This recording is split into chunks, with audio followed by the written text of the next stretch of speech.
Hello and welcome to Data Analysis and Visualization. I'm Jivita Christie, and in this video, I'm going to explain to you inference in statistics, and we are going to see two different forms of inference. So let's begin.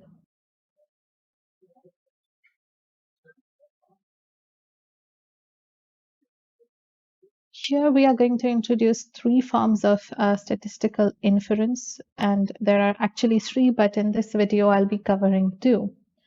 And each form is going to represent a different way of using information obtained in the sample to draw conclusions about the population. So these forms are number one, point estimation, number two, interval estimation, and number three, hypothesis testing. And in this video, we are going to talk about point estimation and interval estimation. And in the next video, I'll talk about hypothesis testing. So what is point estimation? In point estimation, we estimate an unknown parameter using a single number that is calculated from the sample data. So this is just a sort of a definition of point estimation, that you have an unknown parameter which you will calculate based on a single number that you got from sample data, which we have already done so far. So example of this is based on sample results, we want to estimate that P, the proportion of all US adults who are in favor of a stricter gun control, which is 0.6. So we found this data based on just a sample. A sample is a proportion of US adults. We are not talking about everybody. We're just talking about a small proportion of those. And we found out that based on their opinions, they are 0.6. They are 60% in favor of a stricter gun control. So this is point estimation, an example, and we'll see a little bit in more detail about it a bit later on in the video. The next thing we have is interval estimation. So in interval estimation, we estimate an unknown parameter using an interval of values that is likely to contain the true value of the parameter, and also state how confident we are in that interval, which indeed captures the true value of the parameter. So interval estimation not just gives you one point or one value, it gives you that one value, but along with that, it also gives you an interval which specifies that this is what we got from the sample, but this is the interval in which the value of the entire population is going to fall. So it is sort of an estimation of how much error can be there if you apply whatever you did on the sample population on the actual population. So that is interval estimation. And along with all this, interval estimation also provides some sort of a confidence value with it. An example of interval estimation is based on our sample results. We are 95% confident that P, which is proportion of US adults who are in favor of stricter gun control, is between 0.57 and 0.63. So based on what we got from the sample, we are giving a confidence value, as well as we are giving a range, an interval between which our original sample can fall, between which our original population can fall. So this is interval estimation. The third form of inference is known as hypothesis testing. So in hypothesis testing, we have some claim about the population and we check whether or not the data obtained from the sample provide evidence against this claim. So this is all about having some claims and then proving whether or not those claims are correct based on some evidence or some data which we have about the sample that we have taken from the original population.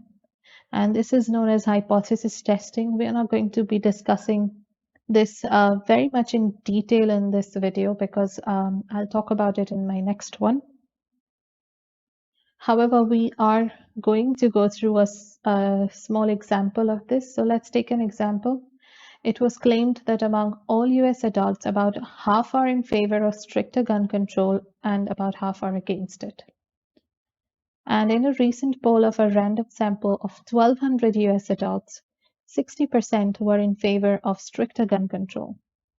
This data therefore provides some evidence against the claim.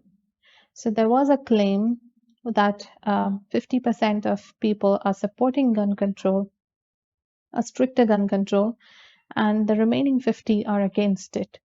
Now that's the claim that we want to test. And to test it, we are given the data that there was a random sample of 1,200 US adults taken from where 60% were found to favor a stricter gun control. So this data now provides us some sort of an evidence against the claim, and we can talk more about a claim, or we can say that the claim is more true or more false based on this extra evidence that we have. So this is an example of hypothesis testing. And let's take a look at one more. So it is claimed that among drivers, who are 18 to 23 years of age, there is no relationship between drunk driving and gender. A roadside survey collected data from a random sample of 5,000 drivers and recorded their gender and whether they were drunk. The collected data showed roughly the same percent of drunk drivers among males and among females. These data therefore do not give us any reason to reject the claim that drunk driving is not related to gender. So hypothesis testing here works because we are talking about drivers between the age of 18 and 23. Between this age, we are trying to make a claim that there is no relationship between drunk driving and the gender, just for drivers who are 18 to 23 years old. Now, to prove this claim, either true or false, we made a roadside survey where we took a random sample of 5,000 drivers and then we recorded their gender and tried to find whether they were drunk or not. So this collected data would show us roughly the same percentage of drunk drivers between males and females. So because this was the result of the sample, we can conclude that probably the claim that we made might also be true. So this is again an example of hypothesis testing. Now let's talk about inference for one variable. When we are talking about inference for one variable, if that variable of interest is categorical, then the population parameter that we will infer about is the population proportion P associated with that variable. So for example, if we are interested in studying opinions about the death penalty among US adults, then our variable of interest is death penalty, which is going to be whether people are in favor or against, which is a categorical variable and not a quantitative variable. And therefore, we will choose our sample of US adults and use the collected data to make an inference about the proportion P of US adults who support the death penalty. So what about quantitative variables? If we are talking about quantitative variables, so if the variable is quantitative, then the population parameter that we infer about is the population mean, which is denoted by mu, that is associated with that variable. Let's see that also with an example. If we are interested in studying the annual salaries in the population of teachers in a certain state, we'll choose a sample from the population and then use the collected salary data to make an inference about mu, which is the mean annual salary of all the teachers in that state. So notice how when it's a quantitative variable, we are taking the annual salary, the average annual salary, and comparing it with whatever result we get. But when we talk about categorical variable, we cannot take an average. And that's why we compare our sample result with a proportion P of the population. And that is how we make inference.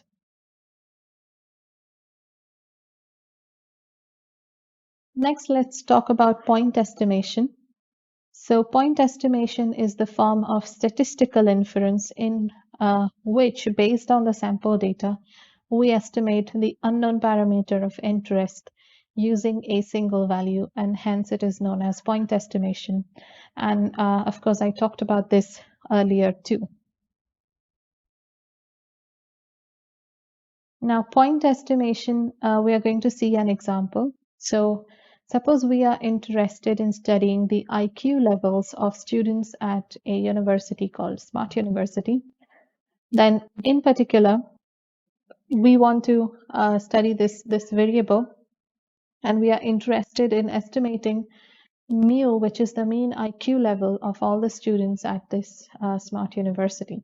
Now, because IQ level is a quantitative variable, because it specifies quantity and not a category, that's why we are talking about mu in this case. A random sample of 100 students of this university was chosen, and then their sample mean IQ level was found to be x equal to bar x equal to 115, which is their mean. This is the mean of 100 students, because our sample is limited to 100 students. So we cannot perform on the entire student body. That's not possible. So now if we wanted to estimate this, if we wanted to estimate mu, the population mean IQ level by a single number based on the sample, it would make intuitive sense to use the corresponding quantity in the sample, which is bar x equal to 115. So we say that 115 is the point estimate for mu, and in general, we'll always use bar x. And here you can see a diagram depicting the same thing, that whatever you found data which is for your sample, you are trying to also use it for the entire population. So whatever is the average here is the same that you'll be using for your entire population. That is what point estimation is all about. Now, next we are going to see what is the problem. So point estimation is simple and intuitive, but it's also a bit problematic, and here is why. When we estimate, say, mu by the sample mean bar x, we are almost guaranteed to make some kind of error. Even though we know that the values of bar x fall around mu, it is very unlikely that the value of bar x will fall exactly at mu, which is obvious because you are only analyzing a sample. You are not analyzing the entire population. So it's not enough to say that this is the mean of the sample, because if you just say that this is the mean of the sample, it's possible that the population's mean is not the same. It will fall somewhere around that, but we do not know how much error is going to be there.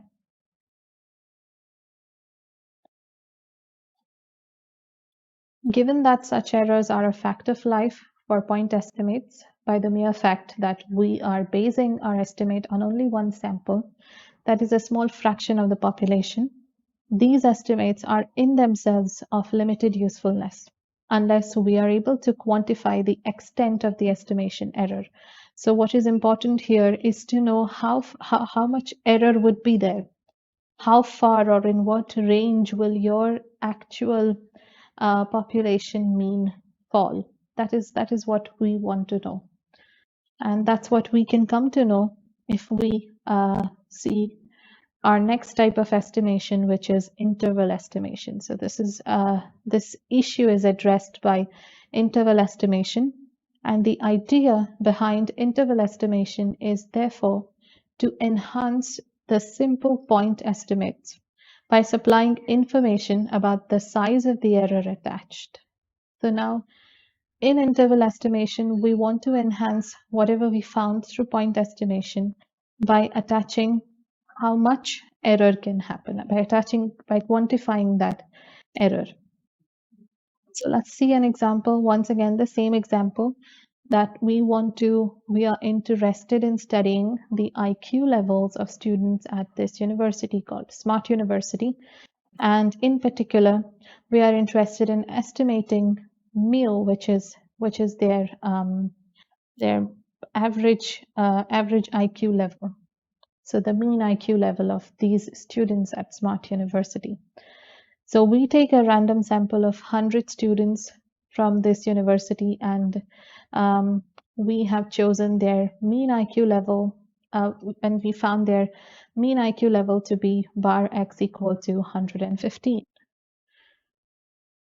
And once again, the same diagram that we saw a little bit earlier. So same diagram is present here.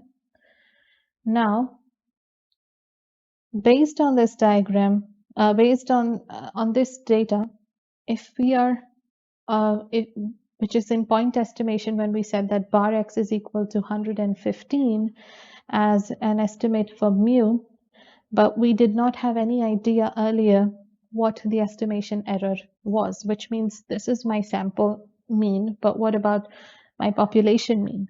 How much error would be there in that? What is the possibility? What is the range? So interval estimation takes this point estimation a step further and says something like, I am 95% confident that by using the point estimate bar x equal to 115 to estimate mu, I am off by no more than 3 IQ points. So now the error is quantified by 3, and also the confidence is mentioned, that there is a confidence of 95%. In other words, you can say I'm 95% confident that mu is written within 3 of 115, or between 112, which is 115 minus 3, and 118, which is 115 plus 3.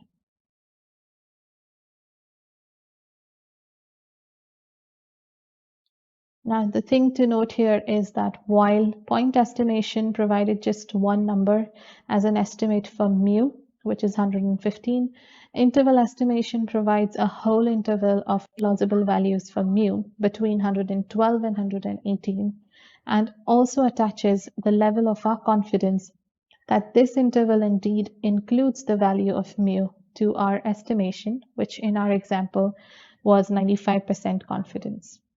So the interval 112 to 118 is therefore called a 95% confidence interval for mu. And that is what interval estimation is all about. And there are ways to calculate this error, to quantify this error, and also to calculate the confidence. But I'm not going to be covering it anytime soon in these videos. Later on, it could be covered in some sort of an extra video, because we are only going to look at this subject from a programming perspective and not a statistical perspective.